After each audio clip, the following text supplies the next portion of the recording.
Halo kolega, berjumpa lagi dengan saya si manusia paling kinclong di muka bumi ini.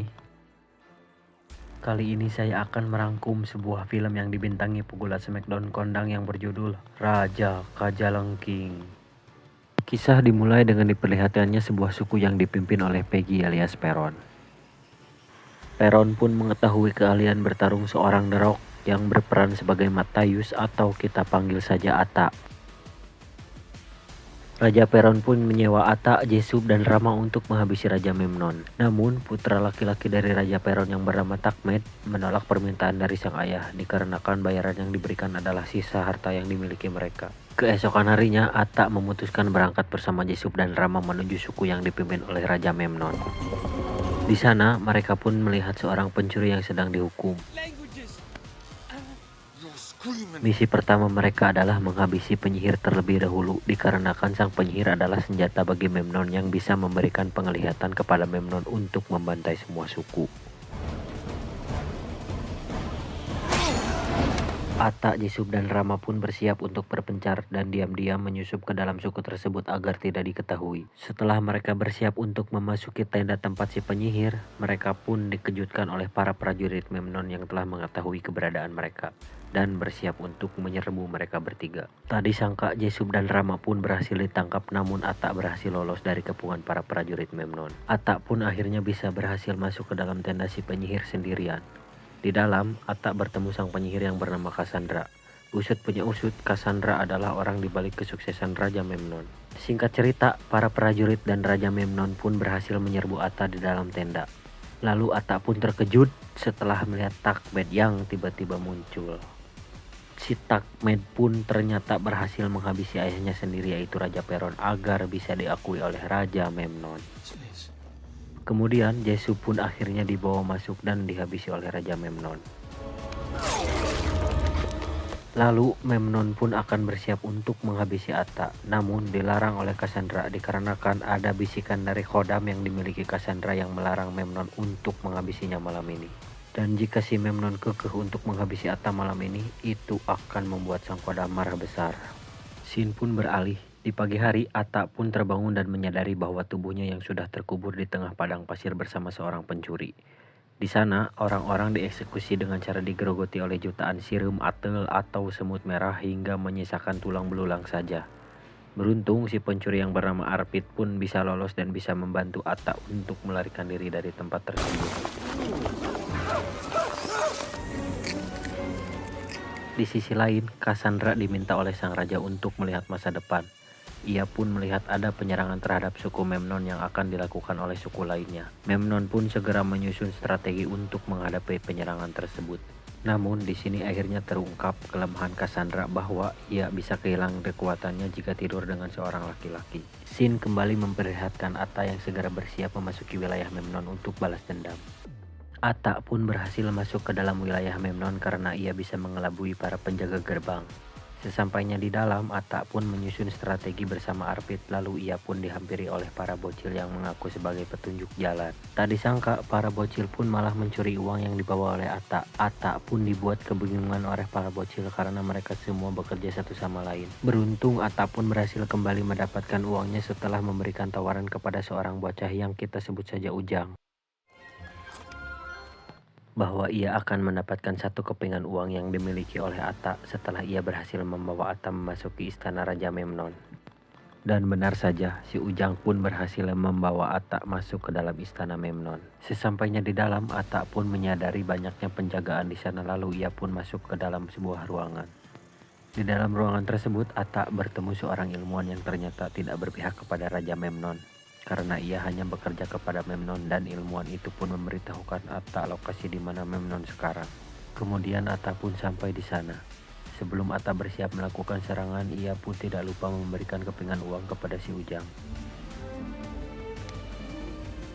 Setelah berhasil memasuki menara dan segera bersiap melancarkan serangan kepada Memnon, Ata pun mengurungkan niatnya setelah melihat para penjaga istana berhasil menangkap si Ujang karena dituduh mencuri uang, dan memutuskan untuk menyelamatkan si Ujang yang telah membantunya memasuki istana Memnon. Karena hal itu, keberadaan Ata pun diketahui oleh Memnon dan para prajuritnya. Atta pun kembali kabur dan berhasil masuk ke dalam ruangan ilmuwan tadi. Di sana ia pun menggunakan marangsang ilmuwan berupa katapel raksasa untuk kabur dari tempat itu sebelum tertangkap oleh para prajurit.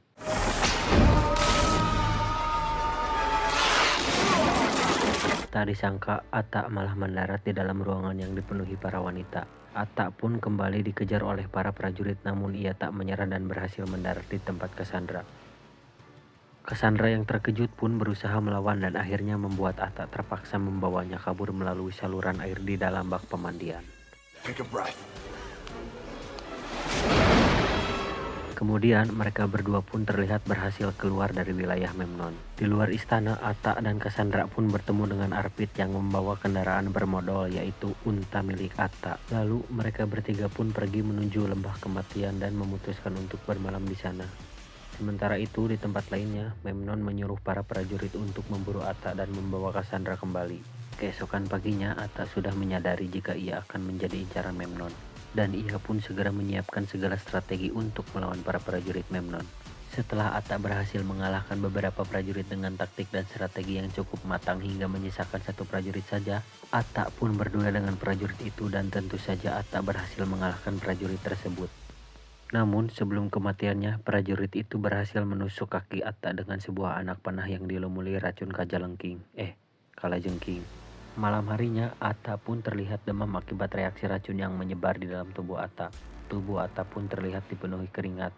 Cassandra yang tidak tega pun akhirnya menggunakan sihirnya untuk mengeluarkan racun dari dalam tubuh Atta. Kemudian Cassandra pun pingsan setelah menerima racun tersebut. Keesokan harinya, Atta pun terbangun dengan keadaan jag-jag waringkas dan mereka bertiga pun bersiap untuk melanjutkan perjalanan.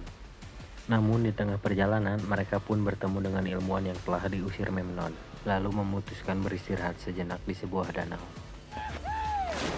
Tak disangka, mereka disergap oleh beberapa warga setempat, karena wilayah itu dipimpin oleh seorang pria yang bernama Baltazar, atau kita sebut saja Klewang. Atta pun mencoba bernegosiasi agar mereka berempat bisa tinggal di sana untuk bersembunyi sementara waktu di wilayah si Klewang. Namun si Klewang menolak permintaan tersebut karena ia tidak mau memicu pertempuran bersama Memnon yang bisa membahayakan rakyatnya. Lalu Atta memilih bertarung bersama si Klewang untuk memenangkan negosiasi tersebut. Sampai akhirnya Atta pun membuktikan bisa menghentikan Memnon dengan mengalahkan si Klewang setelah bertarung 1 lawan 1. Pada malam hari, Cassandra melihat masa depan di mana wilayah si Klewang dihancurkan oleh Memnon bersama pasukannya. Ia pun segera memberitahukan Atta tentang apa yang ia lihat, namun Atta meyakinkan Cassandra bahwa hal itu tidak akan terjadi. Namun Cassandra pun kembali melihat bahwa Atta akan mati terkena panah oleh para prajurit Memnon. Cassandra pun menjadi semakin cemas setelah melihat kejadian itu. Namun Atta pun kembali meyakinkan Cassandra, lalu mereka pun beradu mekanik. Tanpa disadari di tengah malamnya pun Cassandra kembali pergi ke wilayah Memnon untuk menyelamatkan Atta dan warga lainnya. Keesokan harinya, Cassandra terlihat sampai di istana Memnon. Namun Memnon terlihat mencurigai Cassandra lalu menguji kekuatan sihir Cassandra. Memnon pun menyiapkan beberapa guci yang berisi ular berbisa dan hanya menyisakan satu guci kosong. Kemudian ia diminta menemukan guci kosong tersebut. Jika Cassandra masih memiliki kekuatan, ia akan berhasil menebak dengan benar yang mana guci kosong tersebut. Di tempat lain, Atta yang dibantu si Klewang dan yang lainnya ternyata bersiap melancarkan serangan untuk menyelamatkan Cassandra dan menghabisi Memnon dengan melakukan penyerangan terhadap wilayah Memnon. Sampai akhirnya Atta pun berhasil memasuki istana dan langsung berhadapan dengan Memnon. Mereka berdua pun bertarung cukup sengit karena Memnon bukan lawan yang mudah untuk Atta. Lalu Memnon pun menggunakan Cassandra sebagai tameng untuk membuat Atta semakin lemah.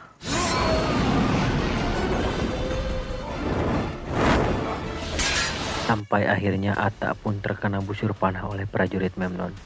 Dan seluruh kejadian yang terjadi terhadap Atta pun sama dengan apa yang dilihat Cassandra sebelumnya. Dan dengan segenap kemampuan yang ada, Atta pun kembali bergerak dan mencabut panah yang tertancap di punggungnya. Dengan anak panah yang berhasil ia cabut, Atta pun langsung memanah Memnon. Tak disangka Atta pun berhasil menghabisi Memnon. Dengan kekalahan Memnon, semua rakyat pun sepakat untuk mengangkat Atta sebagai raja yang baru.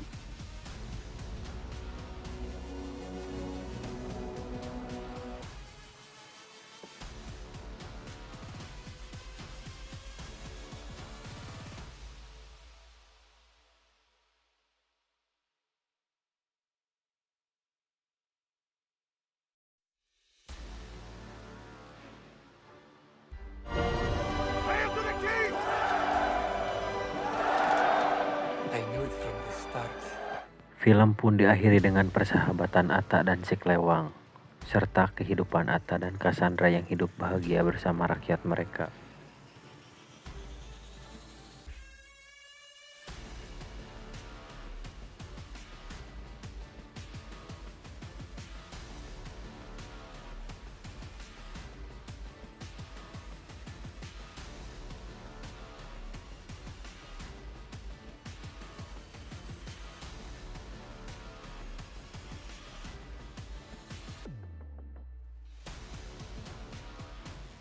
Dan film pun tamat.